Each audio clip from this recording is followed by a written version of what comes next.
Diga glória a Deus. Vamos aplaudir o Senhor Jesus. Amém, glória a Deus. Boa noite a todos, tudo na paz, meus irmãos? Pode sentar, por favor.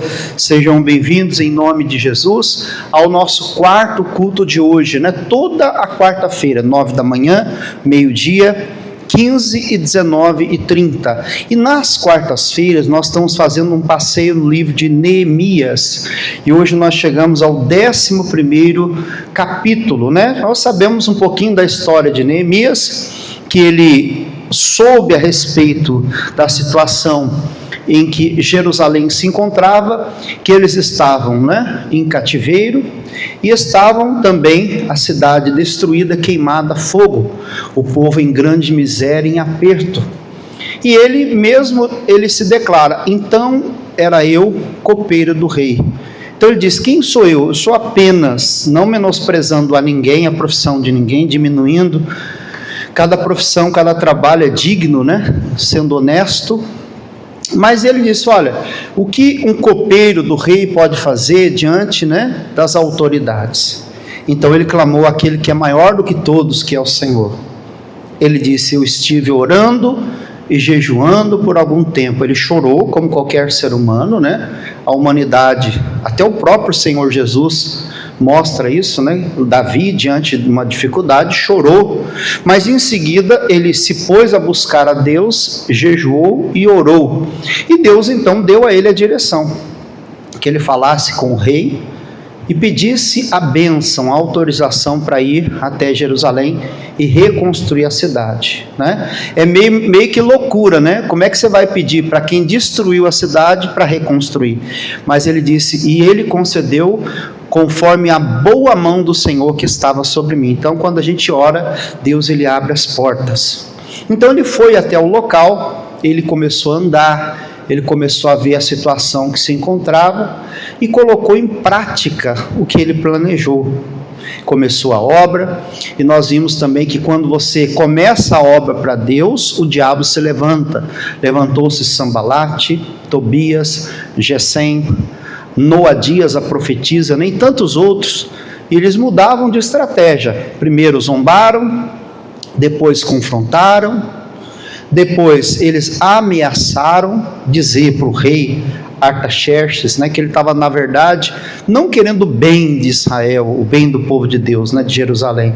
Na verdade, ele queria fazer um reino para ele, né? Ele queria dividir a igreja e fazer uma igreja para ele, vamos dizer assim, nos dias de hoje, né? E também profetiza, falou contra ele, enfim. E ele então começou a edificar, construiu em 52 dias os muros, a cidade, ele posicionou cada um no seu devido lugar, e no capítulo 10, ele começa então a fazer um decreto. Ele começou a falar assim: olha, foi o que nós aprendemos semana passada, né? Ele começou a entender que não adiantava construir muros, fazer cidades, né, construir casas, se não fizesse o povo voltar a adorar a Deus. É mais ou menos hoje. Não adianta você construir um templo bonito, né? Você colocar ouro, prata, cobre, diamante, você faz algo belo esteticamente, mas por dentro o povo precisava se reencontrar com Deus.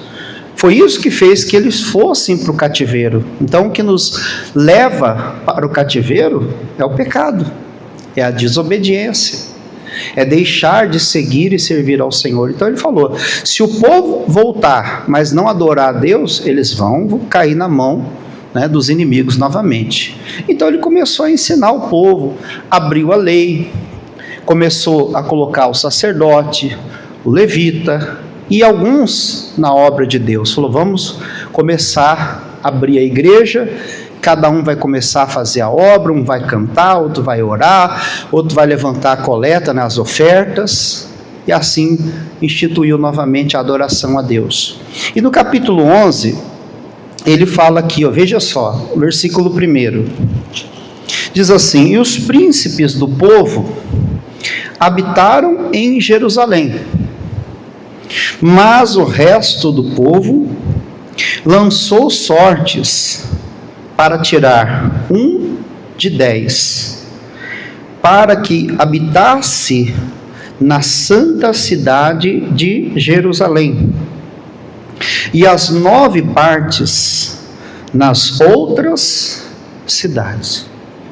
Então aqui os líderes, né, aquelas pessoas que estavam à frente da obra, à frente do ministério, começaram então, né, a procurar dentre aquele povo um de 10. Quer dizer, a cada 10, um tinha que ser levantado para morar na cidade santa, né? Então era escolhido para morar. Aquele momento era meio que complicado, né? Porque poderiam voltar os inimigos, estava reconstruindo e tudo mais. Era mais ou menos como Jonas, né, quando foi para Nínive. Parecia ser uma missão fácil, né? Vai até a grande cidade de Nínive, prega contra ela, e ele não quis ir. Sabe por que ele não quis ir? Porque os ninivitas eram bárbaros. Eles tinham uma fama de matar os profetas que eram enviados, e eles empalavam, eles espetavam, vamos dizer assim, de baixo para cima, o pregador. Então, o Jonas temeu morrer empalado, né? Ou quando eles não cortavam a cabeça e faziam pirâmides de crânios. Então, era o temor, o receio de ser morto, né? Então, ele temeu pela vida dele e fugiu. Mas, irmão, quando Deus está no negócio, Deus manda, Ele abençoa. Ele garante o sucesso da missão. Tanto que Jonas fugiu, correu, e quando ele foi na obediência, com uma pregação só, ele converteu toda a cidade. O rei de Nínive apregou um jejum para pedir socorro ao Senhor, até os animais ficaram de jejum. Então, voltando aqui, eles então foram à cidade santa, um de cada 9, né? E o povo bendisse a todos os homens que voluntariamente se ofereciam para habitar em Jerusalém. Então o povo abençoava a todo aquele que voluntariamente se apresentava para morar em Jerusalém. Então a pessoa que se apresentava para obedecer a missão era abençoada. Esse dia eu estava falando com um pastor que às vezes a gente precisa, né? Por exemplo, eu estive em São José dos Campos 7 anos, depois Santo André 7 anos, não, Santo André foi 5 anos, Cotia 7 anos, sempre um bom tempo, né? E aí é necessário mudanças, né? Tem pastor que fica 15, 16, teve uma pastora agora, amiga minha, que foi transferida, ela ficou 18 anos na igreja. Então é necessário. Aí eu falei, Deus, eu vou colocar um propósito e o Senhor vai responder. Aí eu fiquei mais ou menos um mês, meditando, pensando, orando. E aí então, eu coloquei ali no papel e Deus assim determinou. Eu fui falando, você vai para tal lugar, você vai para tal lugar, assim, aqui é a sede do Estado. Aí o pastor falou, não, pastor, eu não vou não, porque não sei o que, começou a colocar um monte de argumentos. Eu disse, olha, existem 2 situações, a vontade de Deus e a permissão.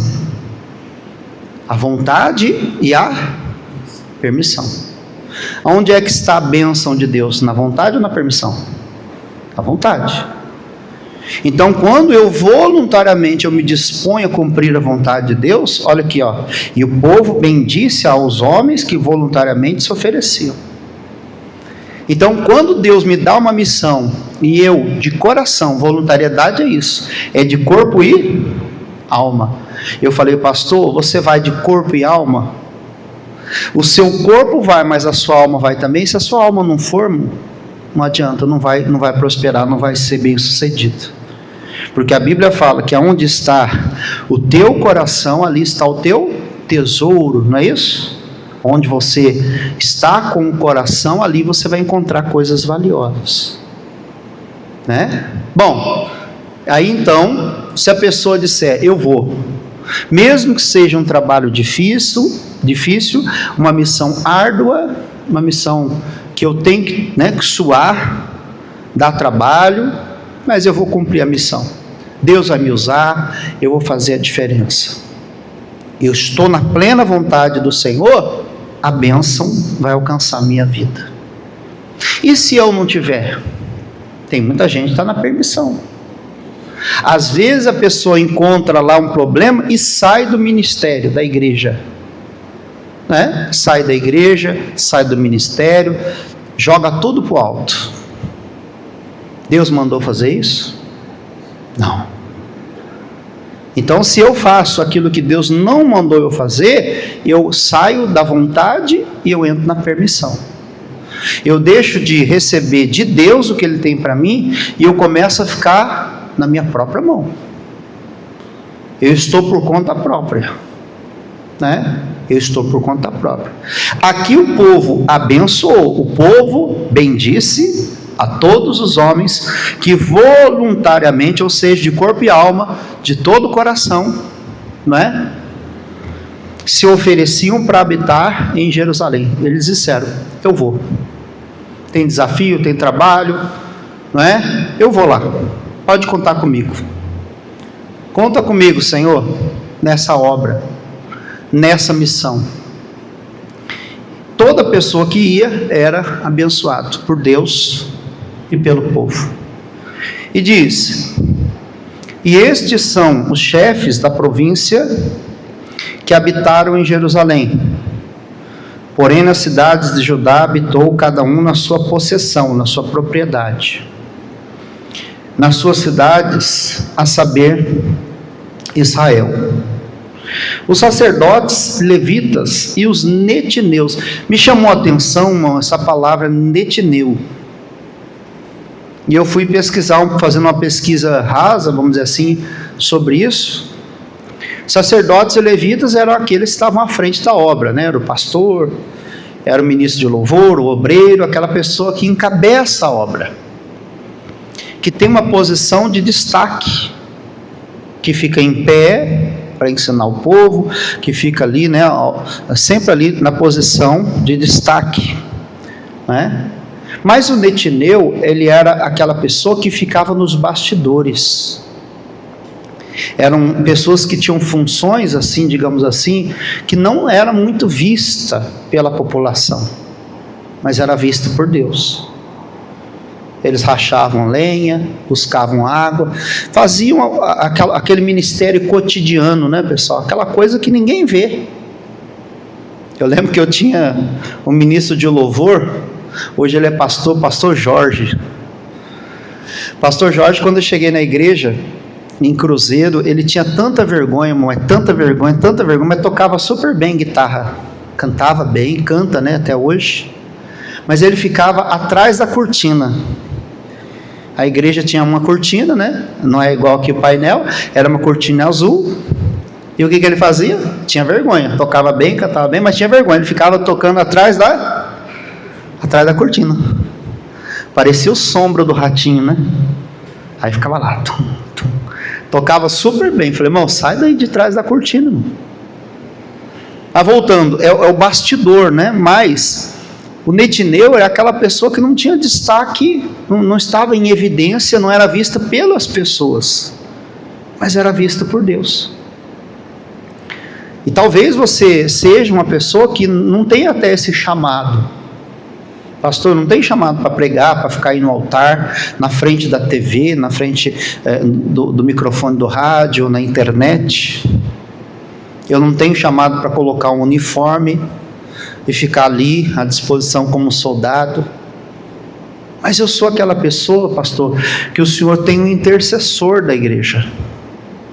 Eu lembro do irmão Emerson, lá de Capão Redondo. O irmão Emerson era marido de uma obreira, né? Edileuza é o nome dela, e ele chegava antes dela, que era obreira.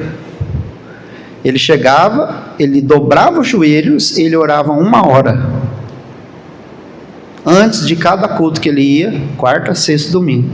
Dobrava o joelho e orava. E vezes a gente ouvia ele falando: abençoa o meu pastor, que vai dar a palavra, que vai orar. Abençoa os obreiros, abençoa os auxiliares, Abençoa o povo, que nada impeça o povo de vir. Ele começava a fazer a ministração, quer dizer, ele era um netineu. Ele não tinha destaque, digamos assim, né? Evidência, mas ele era alguém necessário na obra. Quantas pessoas que tinham força que Deus dava por atender a oração do irmão Emerson. E talvez a igreja precisa de netineus. Tem o levita, tem o sacerdote, né? Tem os obreiros, pastores, que são importantes, úteis, né? A irmã que está filmando aqui, né? Está cuidando de cada departamento da igreja. Mas tem um intercessor. Toda quinta-feira, das 9 da manhã às 10 da manhã, nós temos aqui a oração. 60 minutos com Deus. Se você puder vir, venha. E se não puder, quando você chegar na igreja, em casa, aonde você estiver, Senhor, abençoa. O que mais se ouve ultimamente, né, nesses dias, é a pessoa que fala: pastor, eu não tenho força. Parece que eu estou fraco, eu não consigo, parece que é uma potestade, um principado, uma hostes espirituais da maldade, que se levanta contra a pessoa. Às vezes coloca sono, às vezes a pessoa não tem sono o dia inteiro, na hora que ela senta na poltrona da igreja começa. É ou não é? Eu lembro que tinha um irmão que ele conversava, mas conversava, na hora da palavra ele falava alto, dava vontade de ser,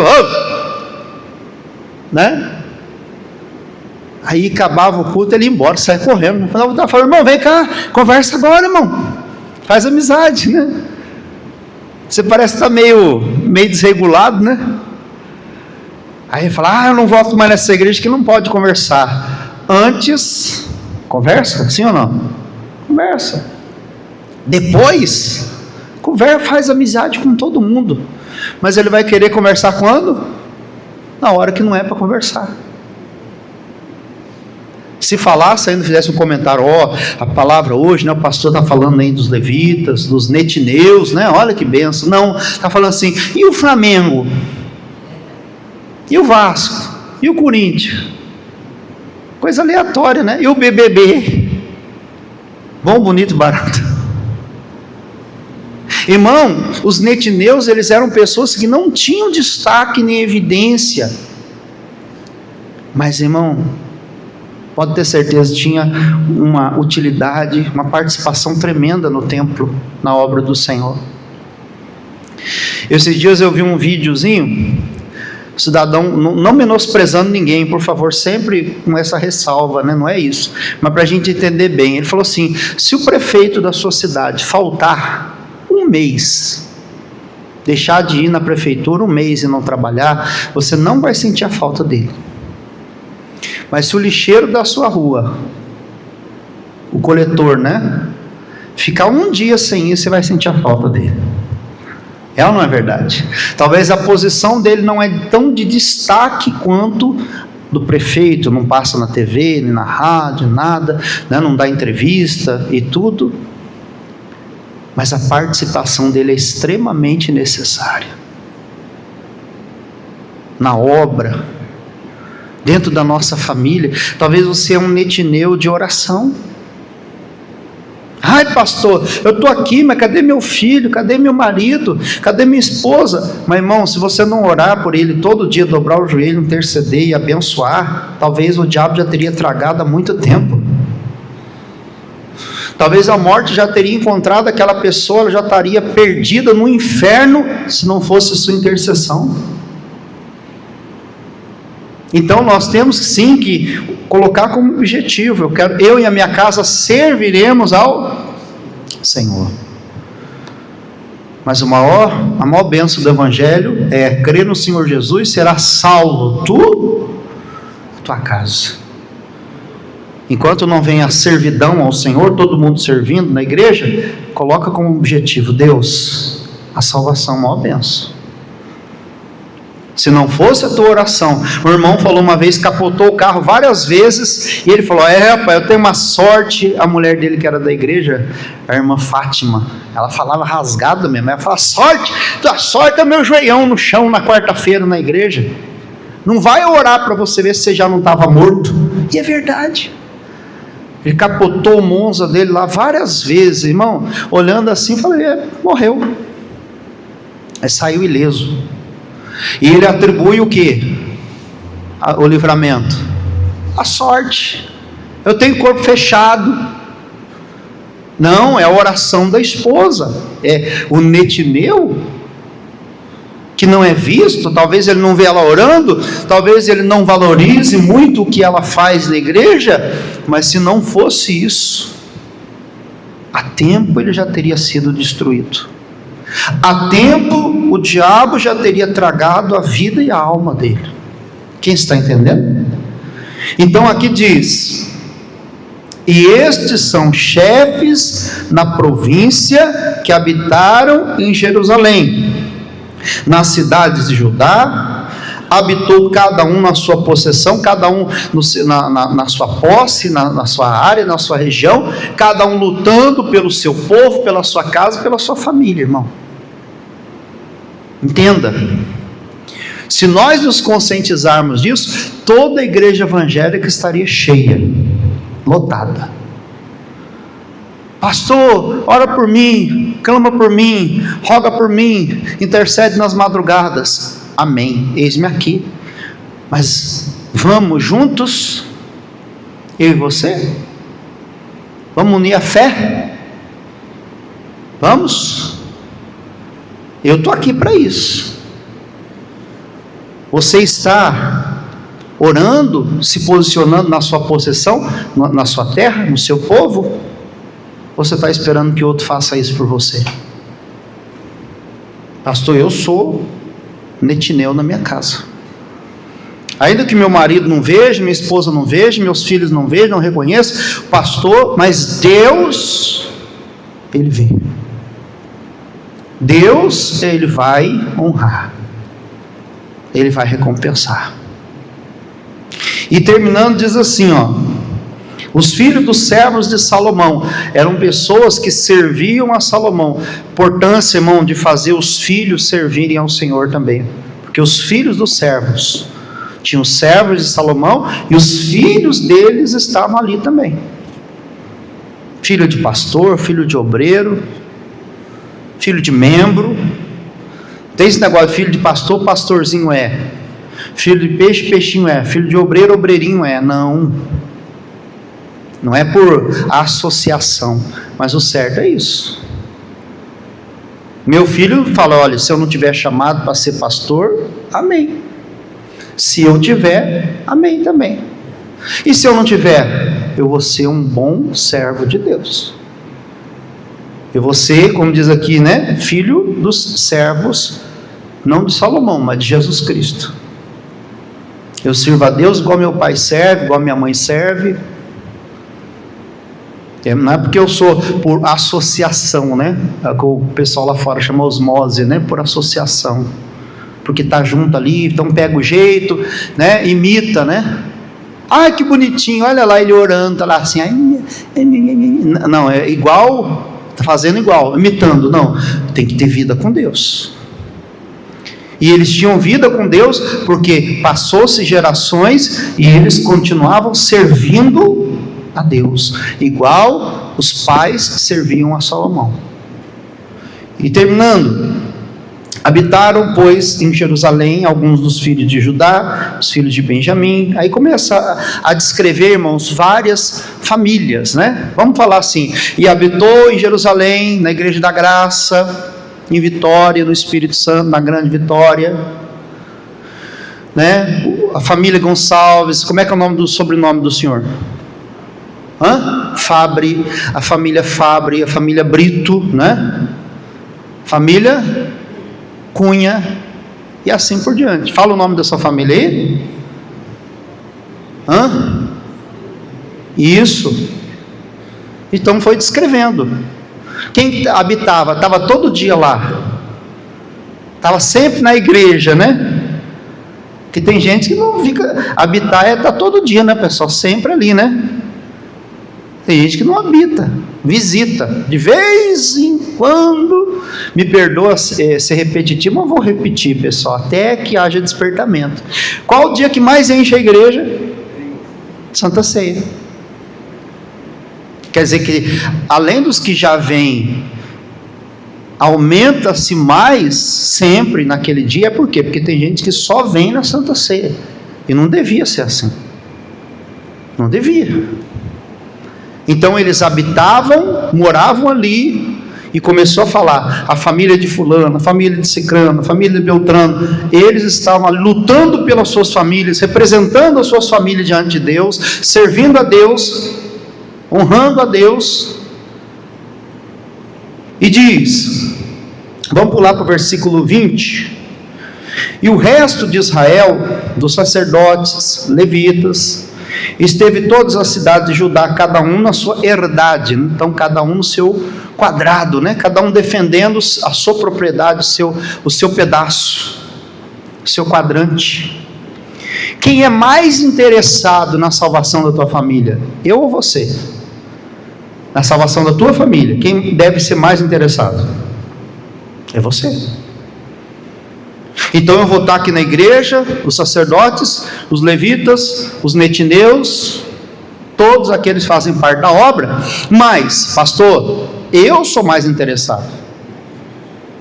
Eu sou mais interessado. A família Gonçalves, quem quer ver a família Gonçalves mais do que qualquer um aqui? Sou eu. A família Brito, a família Cunha, a família Fabre e assim por diante, cada um na sua herdade. Pastor, eu estou aqui representando a minha herdade, o meu povo, aquilo que é minha propriedade, é direito meu, e eu e a minha casa serviremos. Promessa é para mim, eu sou o netineu da minha casa, amém? Eu vou lutar. Ah, mas ninguém vê, ninguém reconhece. Tem gente que até xinga, irmão. Você divina na igreja?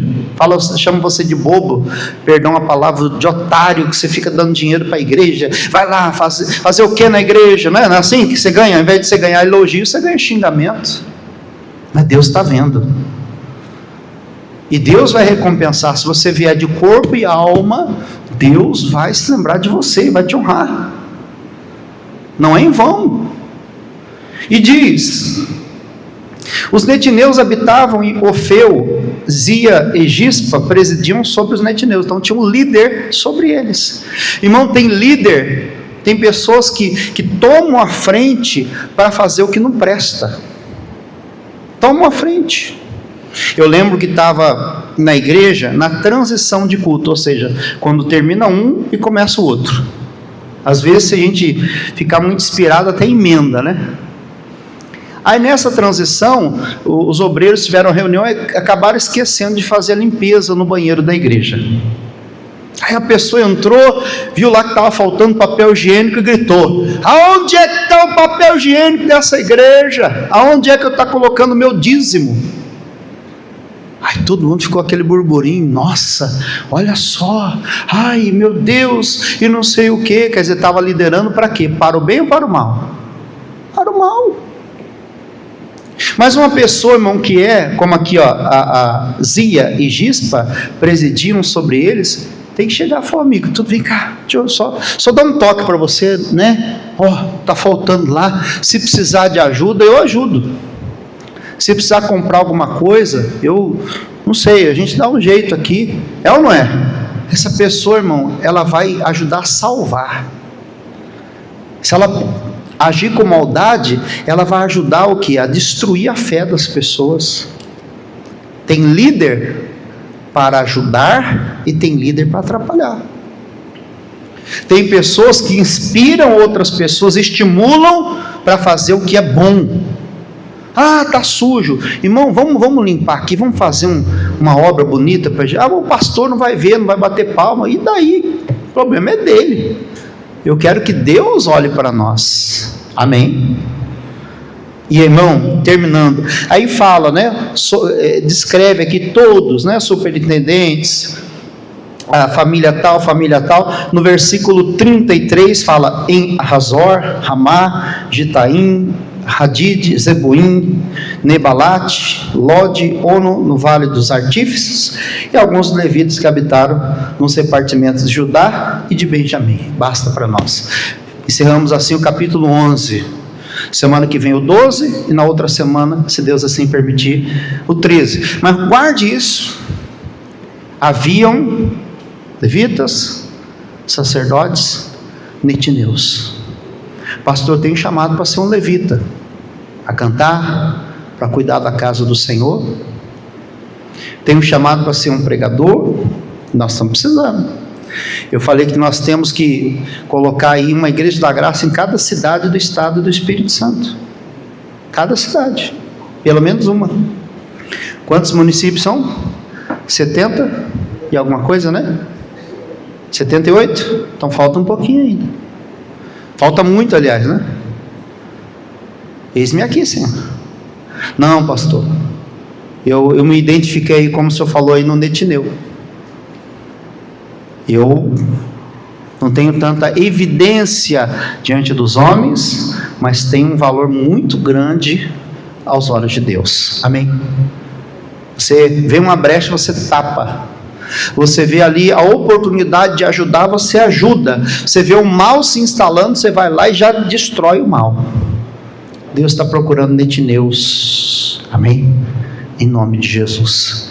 Vamos falar com Deus. Coloque a mão no coração. Senhor Jesus, assim, meu Pai, como nos tempos de Neemias, levantaram-se sacerdotes, levitas, netineus, filhos dos servos de Salomão e tantos outros, ó Pai, pessoas que voluntariamente se colocaram à disposição para habitar em Jerusalém e foram abençoados. Não viveram na permissão, mas sim na plena vontade do Senhor. Que assim o Senhor possa fazer, meu Pai, na nossa vida, em nome de Jesus. Derrama a sua bênção agora, Jesus, sobre esta pessoa que está dizendo: Deus, é verdade, eu achava que o que eu fazia de bem, os homens não reconheciam, mas o Senhor vê todas as coisas, e nada fica oculto diante dos seus olhos.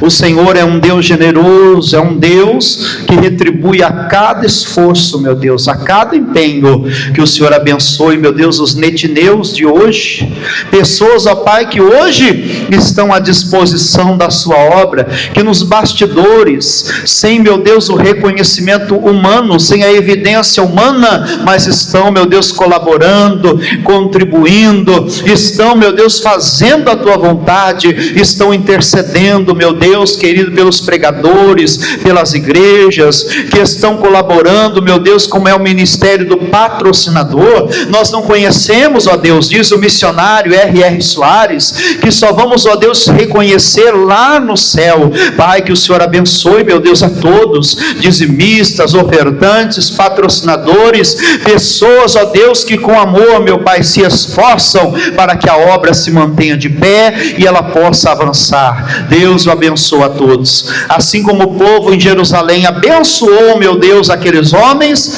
que esse povo também seja abençoado, que se levante, meu Deus, 1 a cada 10, assim como se levantou, que 1 em cada família, pelo menos um intercessor, pelo menos um, meu Deus, agente de milagres. Oh, meu Deus, o Senhor diz que tem que ter o eu. O Senhor disse, meu Deus querido, tu e a tua casa. Ah, meu irmão, você vai se levantar e Deus vai lhe recompensar, ainda que a tua família não agradeça, mas saiba que Deus irá recompensar você no momento certo. Eles verão que se você não estivesse intercedendo, talvez até morto eles estariam, nem vivo mais eles estariam. Oh, creia que a nossa recompensa virá do Senhor, em nome de Jesus. Diga amém e graças a Deus. Vamos aplaudir o nosso Pai. que é aquele que nos recompensa. Meus irmãos, deixa eu terminar aqui, mandar um abraço para todos aqueles que acompanham também pelo YouTube, nossa página no YouTube é Pastor Márcio Gonçalves. Ajude-nos a alcançar o estado do Espírito Santo, é claro, outras partes, mas principalmente aqui, divulgando a palavra de Deus através do compartilhamento, tá bom? Que Deus abençoe, que a sua família seja abençoada. Grande abraço, fique com Deus. Glória a Deus, meus amigos. Olha, tome posse da bênção em nome do Senhor. E você, trazendo um recado para você que é patrocinador, dizimista, ofertante da obra de Deus, continue nos ajudando. Você pode fazer o Pix para a Igreja Internacional da Graça de Deus, através da chave Pix, que é doações@iigd.com.br. Você faz uma oferta de gratidão, né? Você que é dizimista, pastor, eu não tenho sido fiel com Deus nessa parte, volte, tenha certeza que Deus vai se alegrar muito com você e vai lhe abençoar, tá bom? Envie o comprovante para o nosso número 27 995 25 276 e desde já muito obrigado e que Deus te abençoe.